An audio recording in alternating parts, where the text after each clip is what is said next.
ഫെബ്രുവരി 4 cancer ഡേയോടനുബന്ധിച്ച് team ചേതന FM 90.8 ഒരുക്കുന്നു 21ാം നൂറ്റാണ്ടിലെ ഏറ്റവും വലിയ ആരോഗ്യ വെല്ലുവിളികളിൽ ഒന്നായി കണക്കാക്കപ്പെടുന്ന ഒരു രോഗമാണ് ക്യാൻസർ.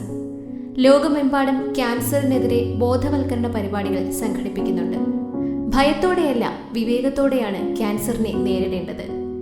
ക്യാൻസർ അവബോധം സമൂഹത്തിന് നൽകുവാനായി ടീം ചേതന FM ഒരുക്കുന്ന ഈ ചിത്രത്തിലെ കഥയും കഥാപാത്രങ്ങളും സാങ്കല്പികമാണ്. ജീവിച്ചിരിക്കുന്നവരോ മരിച്ചവരോ ആയി സാമ്യതയില്ല. ഞങ്ങളുടെ ചെറിയ ശ്രമം നിങ്ങളുടെ സഹകരണവും പ്രാർത്ഥനയും മാത്രം പ്രതീക്ഷിക്കുന്നു.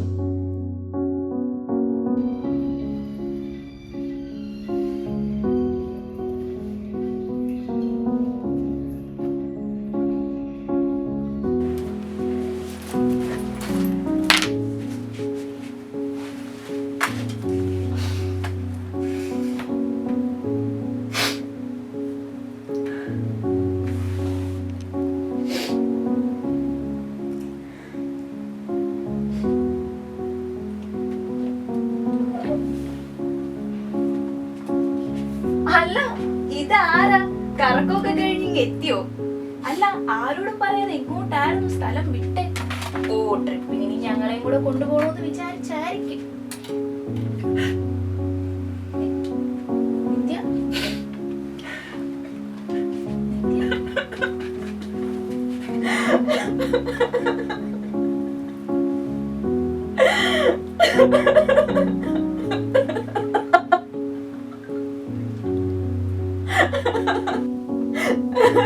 നീ നോക്കി. ഇനി എന്ത് പറ്റി? വീട്ടിൽ എന്തെങ്കിലും പ്രശ്നമുണ്ടോ?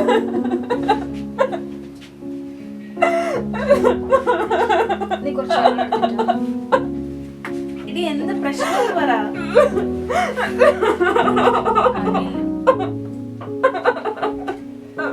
വിദ്യ, കരയല്ലേ കൂടി. കുറച്ച് വെള്ളം കുടിക്കുന്ന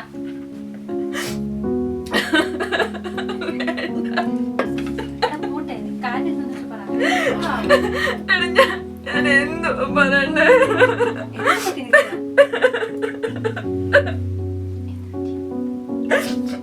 നീ ഇങ്ങനെ കരയുന്നു? സമാധാനപ്പെടുന്നു. ഞങ്ങളൊക്കെ കൂടില്ലേ? വെള്ളം കുടി. എടാ, കുറച്ച് വെള്ളം കുടിക്കേ. നീ ഒന്ന് കൂളാവടാ.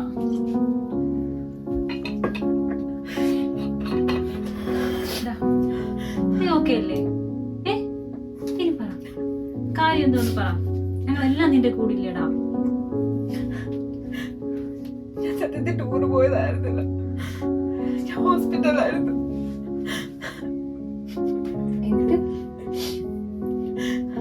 കുറച്ചു ദിവസം മുമ്പ് നെഞ്ചത്തൊരു തടുപ്പ് കണ്ട് സംശയം തോന്നിട്ട് അടുത്തൊരു ക്ലിനിക്കിൽ പോയതാ.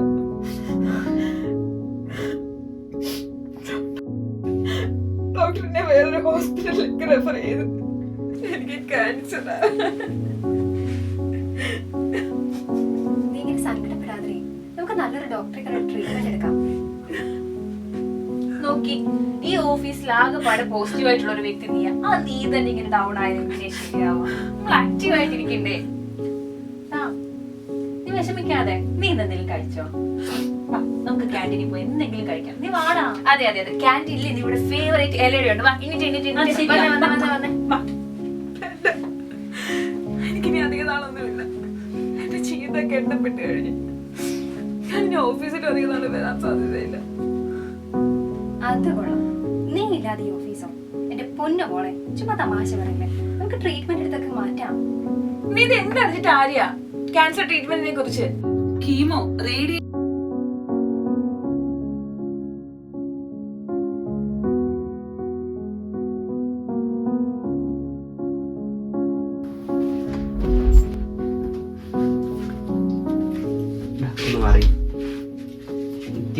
അതൊക്കെ പണ്ടത്തെ ഡെസ്പാവാതെ നമുക്ക് അവിടെ വരെ പോയിട്ട് വരാം. ഞാൻ എങ്ങോട്ടും ഇല്ല. രാഹുൽ, അവൾ ഓൾറെഡി ഡിപ്രസ്ഡ് ആണ്. നിങ്ങൾ പറയുന്നതൊക്കെ കേട്ടു. എൻ്റെ ചേച്ചിയുടെ കാര്യം എല്ലാവർക്കും അറിയാവുന്നില്ലേ? ഒരു പക്ഷേ കറക്റ്റ് സമയത്ത് ട്രീറ്റ്മെൻറ്റ് കിട്ടിയിരുന്നെങ്കിൽ. വിഷമിക്കാതെ. നിങ്ങൾ നിത്യം കൂട്ടി പുറത്തോട്ട് വാ, ഞാൻ വണ്ടി എടുക്കാം. ആര്യ ഓഫീസിൽ നിന്ന് പെർമിഷൻ മേടിച്ചേക്കെ. ഓക്കെ. എടാ ഞാനത് ഓഫീസിലോട്ട് പോയിട്ട് വരാം. ആര്യ എടാ നമ്മളെല്ലാവരും കൂടെ എങ്ങനെ ഓഫീസിൽ നിന്ന് ഇറങ്ങാം? ഒരു കാര്യം ചെയ്യും, നിങ്ങളെല്ലാവരും കൂടെ പോയിട്ടോ, ഞാനിവിടെ മാനേജ് ചെയ്തോ. ഓക്കെ.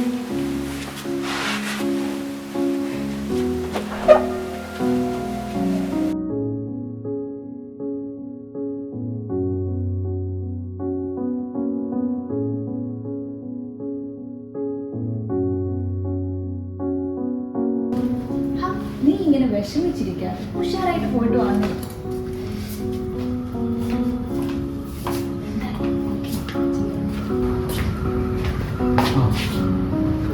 താൻ ടെൻഷൻ ആവണ്ട. തന്നെ കൂടി എഡ്യൂക്കേറ്റഡ് ആയിട്ടുള്ള ഒരാളെ ഈ ടെൻഷൻ ആവാൻ പാടുണ്ടോ? ഞങ്ങളൊക്കെ കൂടെ ഇല്ലേ? അപ്പം എന്തായാലും പോയിട്ട് വീട്ടിൽ നമുക്ക് കാര്യങ്ങളൊക്കെ സംസാരിക്കാം കേട്ടോ. ഓക്കെ അച്ഛാ, ഞങ്ങൾ പോയിട്ട് ശരി.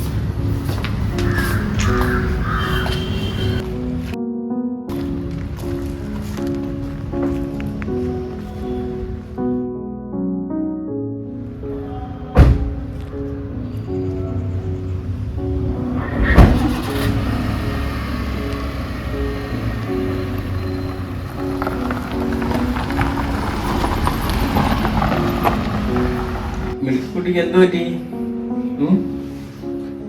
ഡെസ്പ് ആണല്ലോ, മൂഡ് ഓഫ് ആയിരിക്കുന്ന. എന്ത് പറ്റി? എന്താ കാരണം?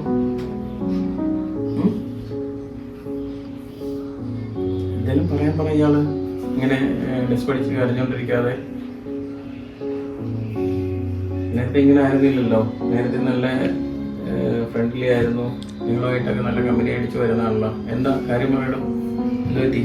ഇത്രയും കമ്പനിയൊക്കെ ഉണ്ടായിട്ടും ഇയാളിങ്ങനെ കരഞ്ഞോണ്ടിരിക്കാൻ എന്താ കാരണം പറയാം? നിത്യ പരിഹാരമില്ലാത്ത പ്രശ്നമൊന്നുമില്ല.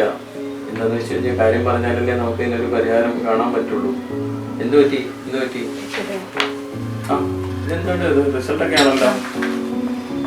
ഓ എന്തായിരുന്നു നിങ്ങൾ ഇതൊക്കെ ടെസ്റ്റൊക്കെ ചെയ്ത്? എന്തായിരുന്നു പ്രശ്നം? ഇത്രയും നമുക്കിത് സോൾവ് ചെയ്യാവുന്ന പ്രശ്നമല്ലേ ഉള്ളൂ. നിങ്ങൾക്കൊരു ക്യാൻസറിൻ്റെതായ ചെറിയൊരു കണ്ടെത്തൽ മാത്രമാണത്.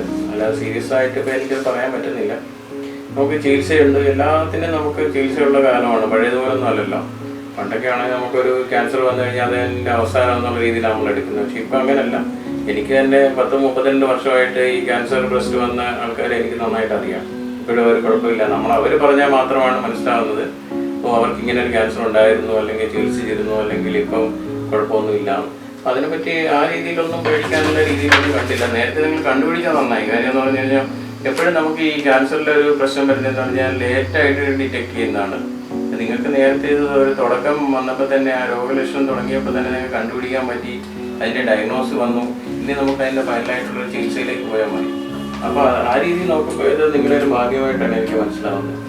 അല്ലെങ്കിൽ നമ്മൾ കണ്ടുപിടിക്കാതെ ശ്രദ്ധിക്കാതെ അത് പേടിയാണെന്ന് പറഞ്ഞ് കുറച്ച് നാളിങ്ങനെ കയ്യിൽ വെച്ച് കൊണ്ടുപോകണമെന്ന് അവസാനം ലാസ്റ്റ് സ്റ്റേജിൽ ഇത് അസുഖം കണ്ടുപിടിക്കുന്നു. പിന്നെ ചികിത്സിക്കുമ്പോൾ തന്നെ നമുക്ക് ഒന്നും ചെയ്യാൻ പറ്റാത്ത സ്റ്റേജിലെത്തുന്നു. അപ്പോൾ അതിനെ കഴിവൊക്കെ നമ്മൾ എർലി ഡിറ്റക്ഷനാണ് ക്യാൻസറിൻ്റെ ഏറ്റവും വലിയ കാര്യം. അത് നമ്മൾ കഴിഞ്ഞു.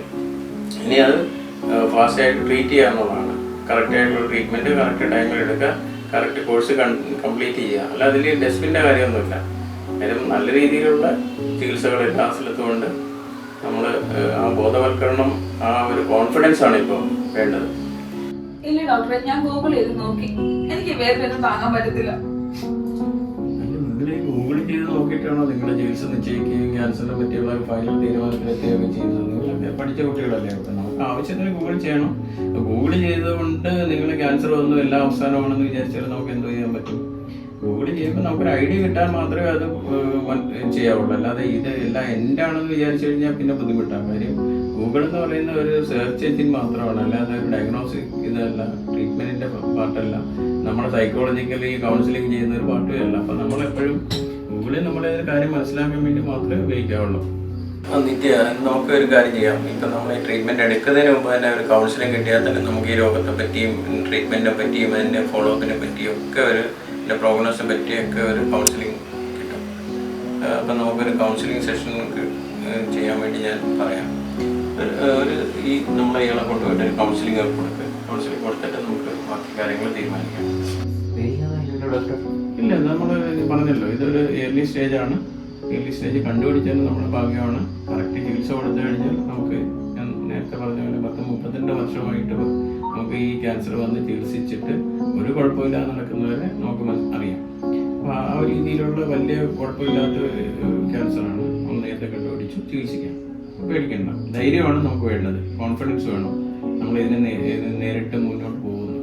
അതായത് നമ്മൾ ഡെസ്പറേറ്റ് ആയി കഴിഞ്ഞാൽ നമുക്ക് മാനസികമായിട്ട് തളരുമ്പോഴാണ് പ്രശ്നം, ചികിത്സയ്ക്കല്ല പ്രശ്നം. ഓക്കെ.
Hello anti.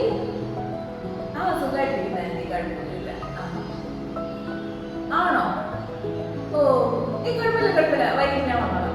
ഞാൻ വന്നാൽ പച്ചനെ ശരിയായിക്കോളാം. ആണേ, ശരി വൈകിട്ടാണ്. Okay, by.